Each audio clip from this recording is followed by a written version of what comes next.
সুপ্রিয় দর্শক ও প্রিয় শিক্ষার্থীবৃন্দ, প্রীতি ও শুভেচ্ছা। উপমহাদেশের স্বাধীনতা সংগ্রামের ইতিহাসে যেসব মুসলিম মনীষী গুরুত্বপূর্ণ ভূমিকা রেখে গেছেন তাদের মধ্যে অন্যতম হচ্ছেন হাজী শরীয়তুল্লাহ। এই মহান সমাজ সংস্কারক ও মুক্তির পথের দিশারি ব্যক্তিত্বকে নিয়েই আমাদের আজকের পর্ব। যিনি 1781 সালে ফরিদপুর জেলার বাহাদুরপুর গ্রামে জন্মগ্রহণ করেন। বাল্যকাল থেকেই তিনি ছিলেন চিন্তাশীল, মনোযোগী ও অনুসন্ধিৎসু।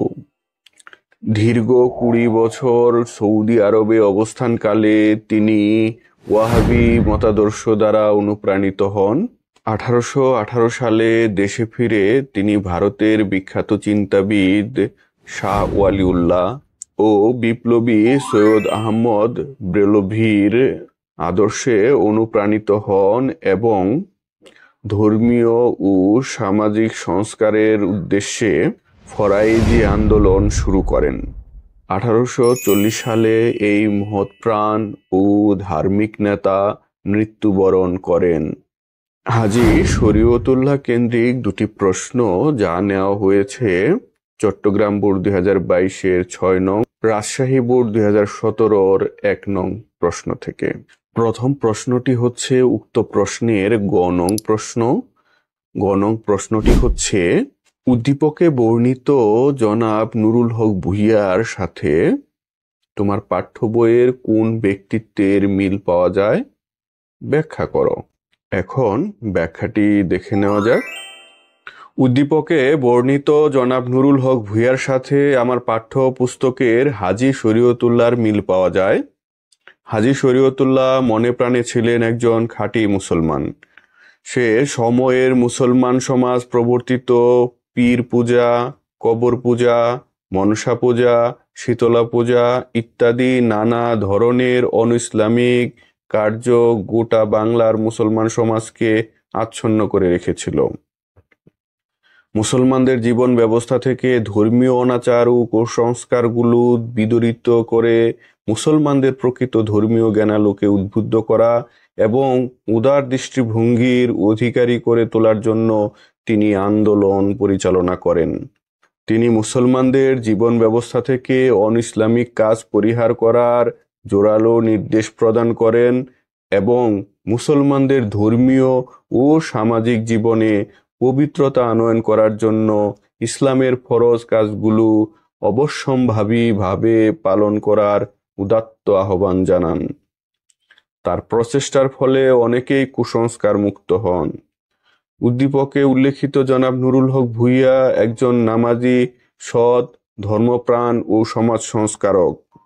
তিনি নিজে ধর্মচর্চার পাশাপাশি সমাজের মানুষকে কুসংস্কার মুক্ত করতে ধর্মীয় অনুশাসন বাস্তবায়নের জন্য আন্দোলনের ডাক দেন, যে আন্দোলন মুসলমানদের কুসংস্কার মুক্ত করতে গুরুত্বপূর্ণ ভূমিকা পালন করে। অতএব বলা যায়, উদ্দীপকে বর্ণিত জনাব নুরুল হক ভূঁইয়ার সাথে আমার পাঠ্যপুস্তকের হাজী শরীয়তুল্লাহর মিল পাওয়া যায়। আজকের দ্বিতীয় প্রশ্ন। উক্ত প্রশ্নের ঘ নং প্রশ্নটি হচ্ছে, উদ্দীপকের আন্দোলনটি কেবল ধর্মীয় আন্দোলন ছিল না, বিশ্লেষণ করো। এখন বিশ্লেষণটি দেখে নেওয়া যাক। উদ্দীপকে বর্ণিত আন্দোলন বলতে হাজী শরীয়তুল্লাহ পরিচালিত ফরাইজি আন্দোলনকে বোঝানো হয়েছে।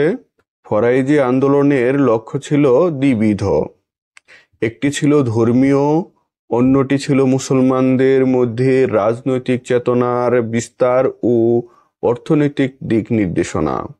হাজী শরীয়তুল্লাহ ধর্মীয় সংস্কারের পাশাপাশি মুসলমানদের মধ্যে রাজনৈতিক চেতনার বিস্তার ও অর্থনৈতিক দিক নির্দেশনা প্রদান করেন। তিনি ইংরেজদের অন্যায় ও শোষণের বিরুদ্ধে সচেতন করার উদ্দেশ্যকে সামনে নিয়ে দরিদ্র কৃষক, তাঁতি ও শোষিত শ্রেণীকে মহাজন, জমিদার ও নীলকর বণিকদের বিরুদ্ধে ঐক্যবদ্ধ হওয়ার আহ্বান জানান। তিনি প্রথম রাজনৈতিক দূরদর্শিতা দ্বারা অনুধাবন করেছিলেন যে ভারতবর্ষ থেকে ইংরেজ শাসনের অবসান ছাড়া ভারতবর্ষের মুক্তি অসম্ভব। তিনি ইসলামী জীবন আদর্শ সংবলিত রাষ্ট্রীয় ব্যবস্থা কায়েম করার স্বপ্ন দেখতেন।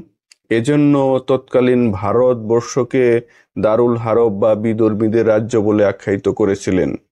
পূর্ব বাংলার কৃষক কুল ও মুসলমানদের মধ্যে আত্মপ্রত্যয় ও আত্মশুদ্ধি আনয়নের ক্ষেত্রে তথা জাতীয় চেতনায় উদ্বুদ্ধ করার ক্ষেত্রে ফরাইজি আন্দোলন ছিল একটি বিশেষ মাইলফলক। আজকের পর্বটি এ পর্যন্তই। ভিডিওটি ভালো লাগলে অন্যদের সাথে শেয়ার করার আহ্বান রইল। আর যদি এখনো আমার চ্যানেলটি সাবস্ক্রাইব করে না থাকেন, অনুগ্রহপূর্বক সাবস্ক্রাইব করে নেবেন। সবার সুস্বাস্থ্য ও নিরাপদ জীবনের প্রত্যাশা রেখে আজকের মতো শেষ করছি। আল্লাহ হাফেজ।